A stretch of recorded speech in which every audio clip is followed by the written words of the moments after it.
Eu sofro muito com as minhas crises ansiosas e gasto o que for preciso para comprar a melhor medicação para tratar o meu transtorno ansioso.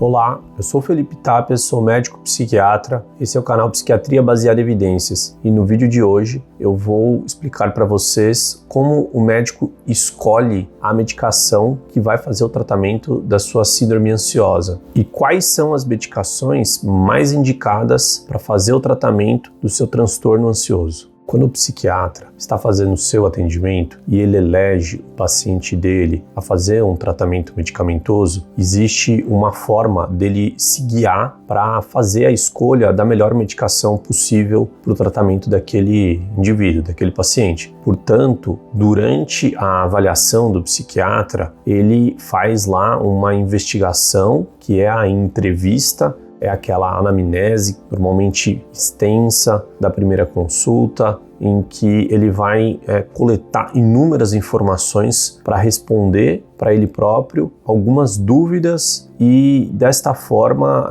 guiá-lo ali na escolha do tratamento medicamentoso do paciente. Entre essas perguntas, algumas delas são frequentes, são quase que obrigatórias para uma avaliação correta daquele paciente que está em sofrimento. É necessário o psiquiatra entender se o paciente dele já teve um quadro anterior de um transtorno ansioso, nos casos dos pacientes que sofrem com esse tipo de transtorno psíquico. Dada esse diagnóstico para o paciente dele, dada essa compreensão de que o paciente que ele está em atendimento tem um transtorno ansioso, saber que ele já teve um transtorno de ansiedade e que ele já fez um tratamento medicamentoso com sucesso, ou seja, a medicação teve uma boa efetividade, o paciente teve uma boa tolerância da medicação e não teve efeitos adversos, ou se teve, foram mínimos e toleráveis. Portanto, o tratamento seguiu todo um período de introdução da medicação, manutenção e retirada com sucesso. Tendo estas informações para si,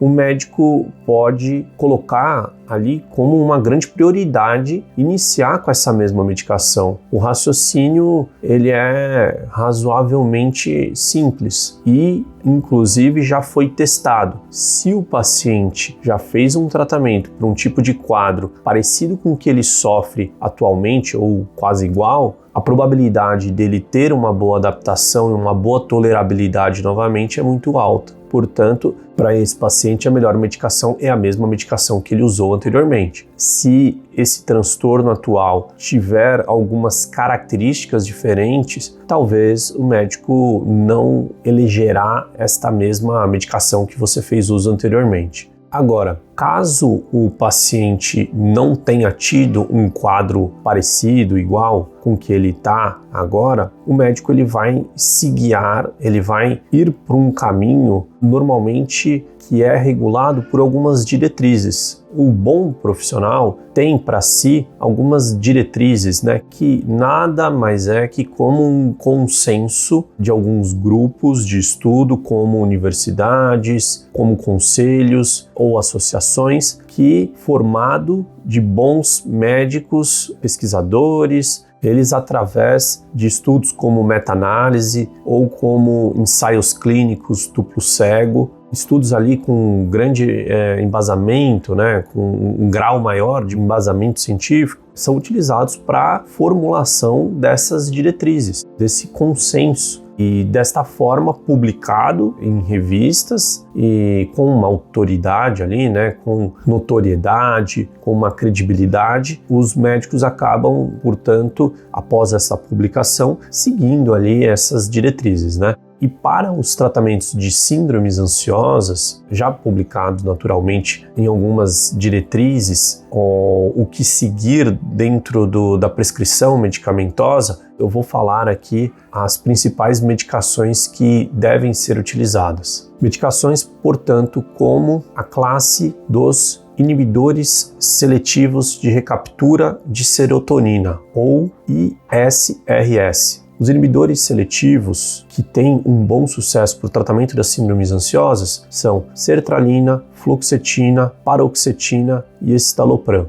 principalmente esses 4 que estão na classe dos inibidores seletivos de recaptura de serotonina, diz as diretrizes. E aí, quando eu fui levantar as informações aqui para gravar esse conteúdo para vocês, eu levantei em mais de uma diretriz, de mais de um conselho, como o CAMAT ou como o FDA. Portanto, esses inibidores seletivos aí são os principais. Além dos inibidores seletivos de recaptura de serotonina, temos também os duais, que são medicações que são inibidoras seletivas de recaptura de serotonina e noradrenalina. E entre os duais, 2 especificamente, que são a venlafaxina e a duloxetina. Outras medicações que podem ser usadas, de acordo com algumas diretrizes, a pregabalina até como monoterapia, ou em outras diretrizes como a associação a essas medicações explicadas aqui anteriormente, e a buspirona ou Ancitec, e essa sim só usada como associação entre essas outras medicações explicadas, que são os duais e os inibidores seletivos de recaptura de serotonina.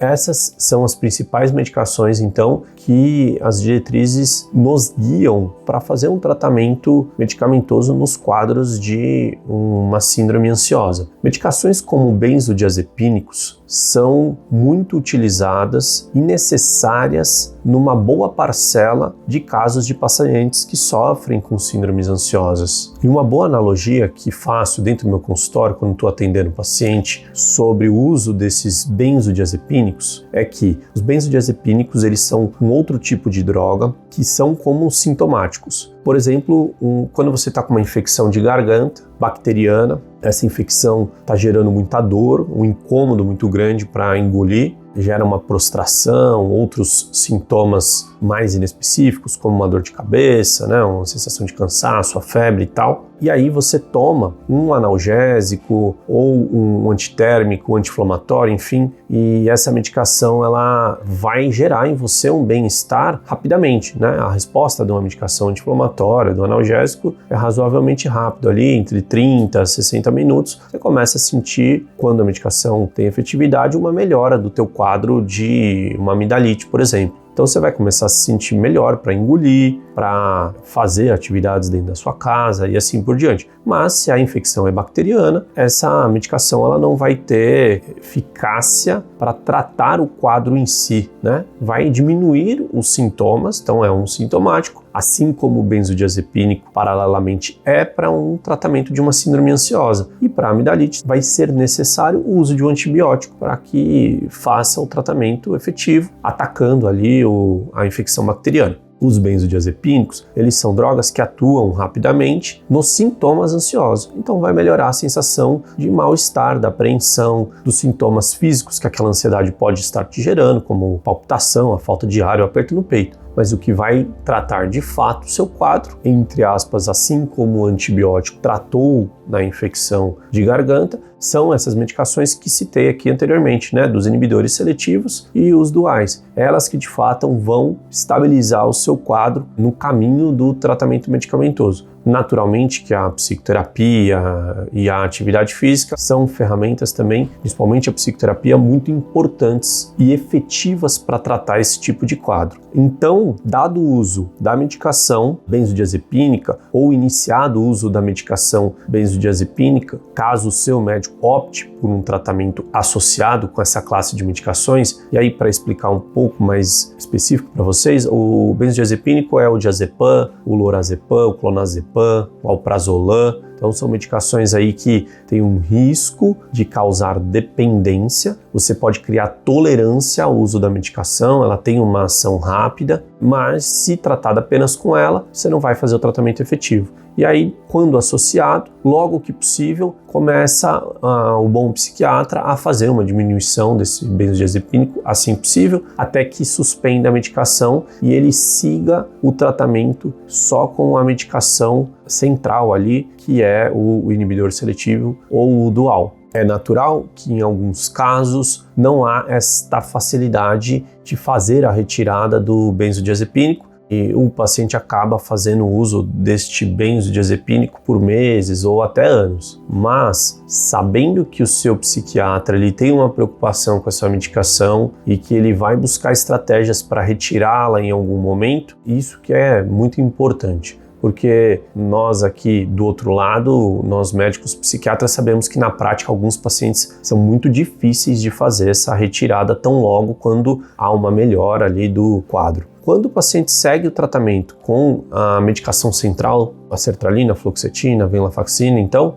esta dosagem ela deve ser reavaliada após 3 a 4 semanas da prescrição inicial da medicação. Então, o seu psiquiatra fez a prescrição para você, escolheu lá uma medicação, por exemplo, uma sertralina, e ele iniciou com uma dosagem um pouco mais baixa até que você crie uma adaptação daquela medicação. Essa medicação entrou numa dosagem terapêutica ali, mínima de 50 miligramas, no caso aqui da sertralina. Então, provavelmente entre 3 a 4 semanas é o tempo que também essas diretrizes sugerem que o profissional faça a reavaliação para entender se houve uma resposta daquele tratamento medicamentoso. A melhor dosagem para o tratamento das síndromes ansiosas é a dosagem que o paciente tem uma remissão do quadro ou que fique o mais próximo possível disso e a menor dosagem possível. Então, se o paciente teve uma boa resposta com a sertralina novamente, com os seus 100 ou 150 miligramas, o médico ele não vai ajustar, não vai aumentar mais a dosagem, ele vai parar por ali e vai entrar no período de manutenção do tratamento. Então, razoavelmente, de um jeito sucinto, essa é a forma com que os médicos profissionais de saúde mental usam para se guiar na escolha de um tratamento medicamentoso. Se você gostou do conteúdo, considere se inscrever no canal, compartilhe para pessoas que possam estar interessadas nessas mesmas informações. Obrigado!